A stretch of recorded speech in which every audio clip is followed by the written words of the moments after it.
S'ouvrir, c'est s'enrichir de nouveaux talents, mieux comprendre ses clients, répondre aux besoins de la communauté. Être ouvert à la diversité, c'est stimuler l'innovation et assurer la croissance de son entreprise. Dans le cadre de la campagne de sensibilisation à la diversité ethnoculturelle Ouvert à la diversité, des travailleurs et des travailleuses de Québec de diverses origines partagent leur parcours et leurs apprentissages. Dans cet épisode, faites connaissance avec Zacharia, gestionnaire de projet, et Sonia, directrice des ressources humaines. Allô Sonia. Salut Zach.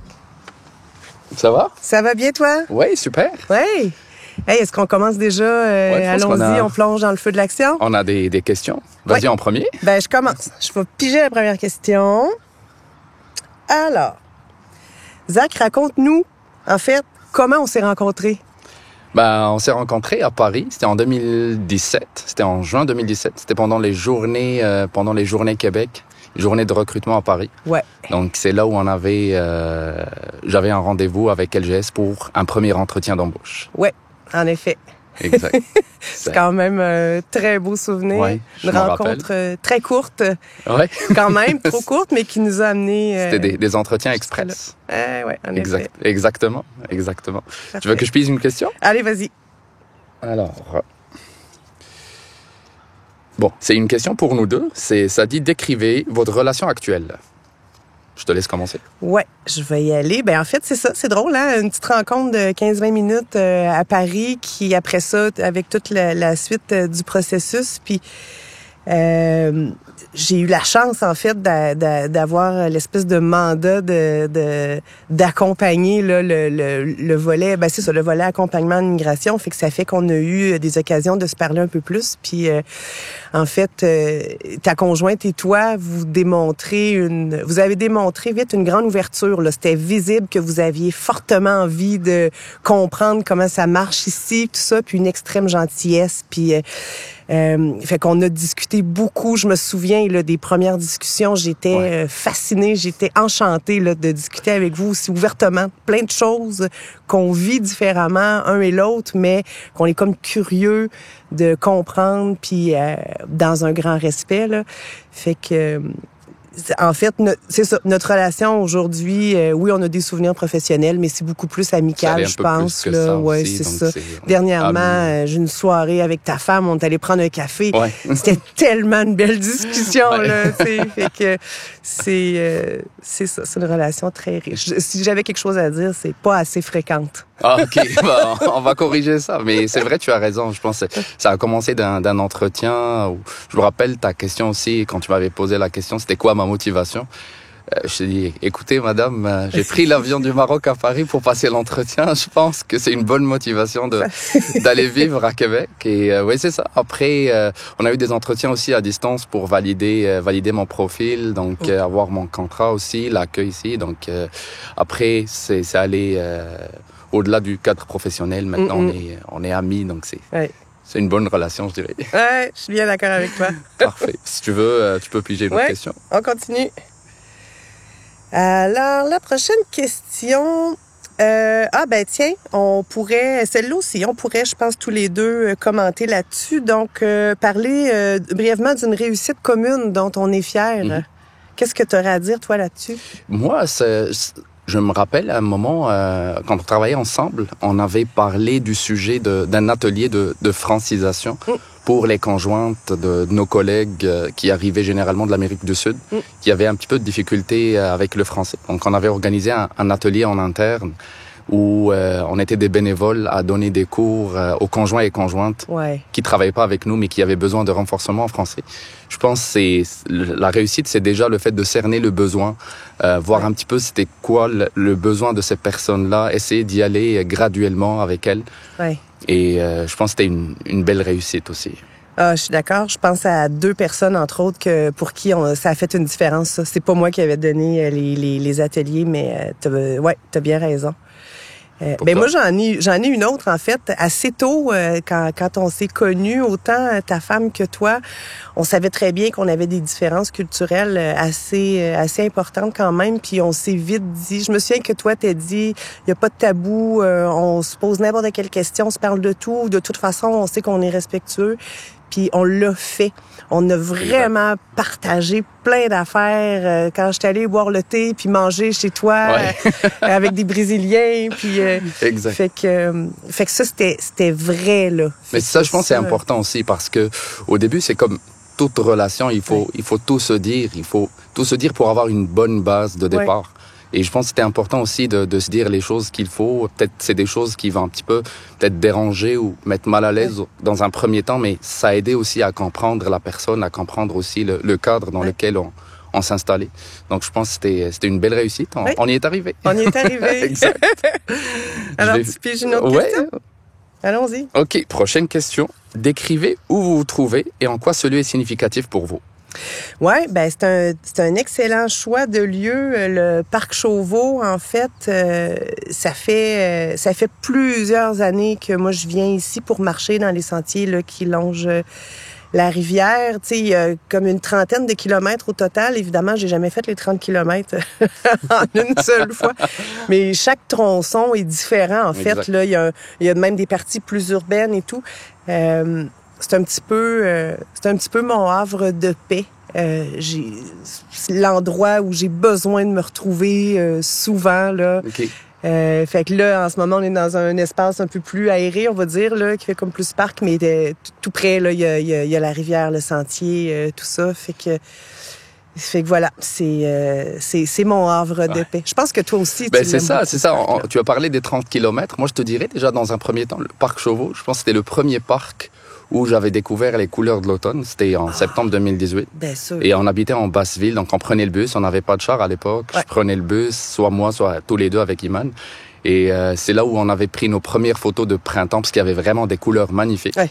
Et c'est là que j'ai découvert aussi que ça longeait, en fait, la rivière Saint-Charles jusqu'en Basse-Ville. Donc moi, ce que je faisais des fois, c'est que je prenais le bus, j'arrivais ici et je commençais ma rando d'ici. Donc je marchais tout le chemin du retour. Donc ça faisait des fois 13 jusqu'à 17 kilomètres de marche. Donc j'ai quand même un beau souvenir aussi avec ce parc. Et je l'aime bien parce que c'est ça, comme tu as dit, il y a la rivière, il y a la partie parc aussi, il y a la partie boisée qui est plus dense. Mais j'aime bien ce parc. Puis c'est ça, tout ça en étant en ville. Exact. C'est magnifique. Exact. C'est très beau. On poursuit? Allons-y, une autre question. Voilà. Alors Zach, pourquoi vivre à Québec? Pourquoi vivre à Québec? Québec, c'est pour moi ou pour nous deux, c'est une ville où on a tout ce qu'il faut, mais avec la grandeur juste assez en fait, en termes de grandeur de la ville pour éviter le chaos d'une grande ville. C'est une ville qui est assez diversifiée, donc par rapport à ce qu'elle offre en matière de divertissement, en matière de culture, en matière de, on va dire de plein de choses, d'attractions aussi. Donc, quand on parle de culture, c'est vraiment culture au sens large. Musique, cinéma, festival. Il y a aussi pas mal c'est toute l'année où on a vraiment pas mal de manifestations culturelles. Donc, c'est une ville qui est assez riche de ce côté-là. Côté aussi culture culinaire aussi qui est assez diversifiée dans la ville. De plus en plus, exactement. Et la ville est vraiment, tous ces endroits-là, ils sont faciles d'accès. Donc, ça reste quand même une ville où c'est vraiment plaisant aussi de s'y balader. Donc, c'est ça. Oui, mais puis à ça, je suis d'accord avec toi. Là, j'ai évidemment, moi, c'est ma ville natale. J'ai évidemment observé puis profité de tout ça. Il y a tout le volet sport plein air aussi qu'on a à proximité.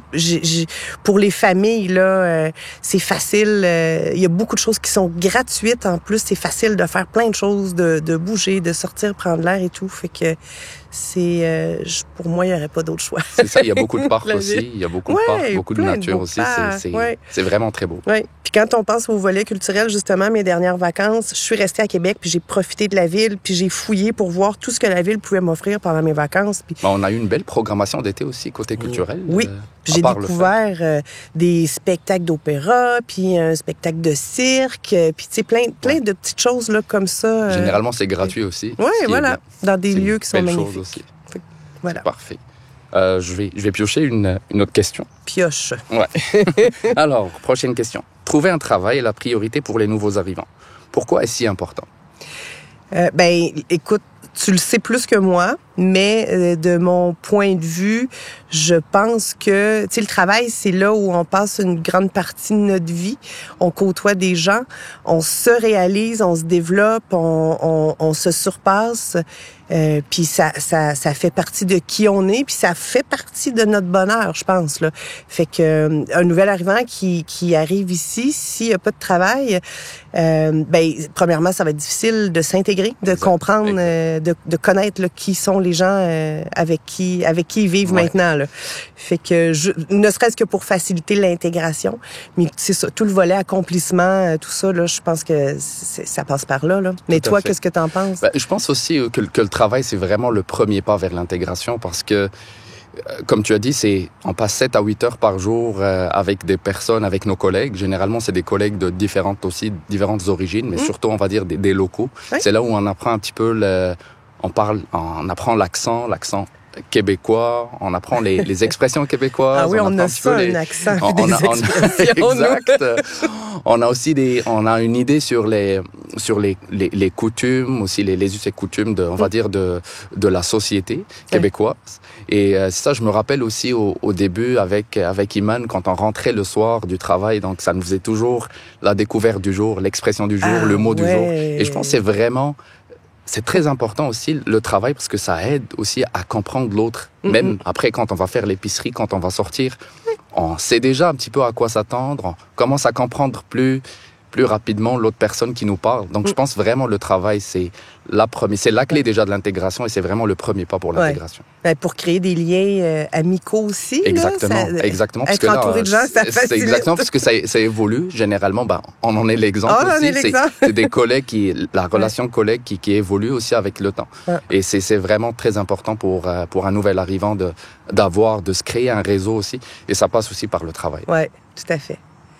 Zach, il nous reste une seule question. C'est à toi. Alors, elle est très intéressante, tu vas voir. On a des choses à dire là-dessus. Parfait. Qu'est-ce qui fait la force d'un bon accueil en milieu de travail pour les personnes issues de la diversité ethno-culturelle? OK. Faut que j'y aille en premier. Vas-y.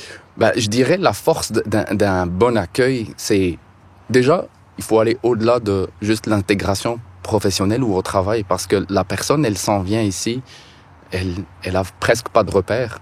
Donc, un bon accueil, ça aide vraiment la personne à se sentir à l'aise dans son nouveau milieu de vie. Donc, un bon accueil, ça aide une personne à être plus tranquille, plus relaxe dans sa tête. Une personne qui va être plus... ça aide aussi à être plus performant, parce qu'une personne, on va dire, qui a des problèmes hors travail, c'est sûr qu'à un moment ou à un autre, ça se répercute sur son rendement, sur sa façon de travailler. Donc, un bon accueil, ça assure aussi d'avoir une personne qui est là, on va dire, à 100%. Une personne qui va se donner à 100% à son travail, aussi à son intégration. Donc, je pense que c'est ça la force d'un bon accueil. Oui. Mais en fait, tu sais, tu sais que c'est quelque chose qui m'interpelle beaucoup dans le cadre de mon travail, quand on embauchait beaucoup de gens d'un peu partout, avec des discussions un peu de corridor ou au hasard ici et là, je comprenais de plus en plus que il y avait quand même certaines difficultés là. C'est une aventure, c'est un projet majeur là, que vous réalisez quand vous quittez. Vous quittez quand même beaucoup de choses que vous aimez là dans votre pays là pour venir aller chercher autre chose. Mais fait que pour moi, c'était important de mettre en place une façon de vous écouter, en fait, de vous demander comment ça se passe, les enjeux sont où, y a-t-il quelque chose, nous, comme employeurs, qu'on peut faire pour vous aider ou comme nouveaux concitoyens ou comme collègues, là, parce que on a beau imaginer ce qu'on veut, mais c'est vous qui les vivez, ces situations-là, c'est pas nous. Fait que... Mais ça, pour moi, ça avait été vraiment enrichissant, là, les quelques rencontres là, qu'on avait eues là, avec différents groupes là, de nouveaux arrivants qui nous racontaient tout ça. Ça m'a tellement ouvert les yeux. Puis, c'est ça, peut-être c'est des choses qui paraissent un petit peu triviales pour quelqu'un qui habite ici, mais je parlerai pour moi. On arrive ici avec une valise ou deux valises, on n'a rien, on recommence à zéro. Oui. Des fois, on a des questions très basiques par rapport à certaines choses, comment y accéder. Peut-être pour un local, c'est Ouais. C'est évident, c'est ça, la question ne se pose même pas. Mais c'est le fait d'aller chercher qu'est-ce qui bloque ou qu'est-ce qui ne va pas chez la personne, comment on peut l'aider. Des fois, c'est vraiment des petits gestes, comme tu as dit, qui sont petits pour quelqu'un qui habite ici, mais qui vont vraiment faire la différence pour quelqu'un qui vient d'arriver et qui est un peu perdu. Ouais, c'est Donc, ça. je pense que c'est très important d'être à l'écoute des nouveaux arrivants, comprendre un petit peu c'est quoi leurs besoins aussi et leurs défis. Tout à fait. Zach, on a fait le tour. Je pense qu'on a fait le tour. C'était vraiment intéressant de partager ça. Oui, tout à fait. Ouais. Ben, écoute, merci beaucoup. Merci à toi. On se revoit. Bonne journée. Ce balado est une production de la Ville de Québec en partenariat avec le gouvernement du Québec.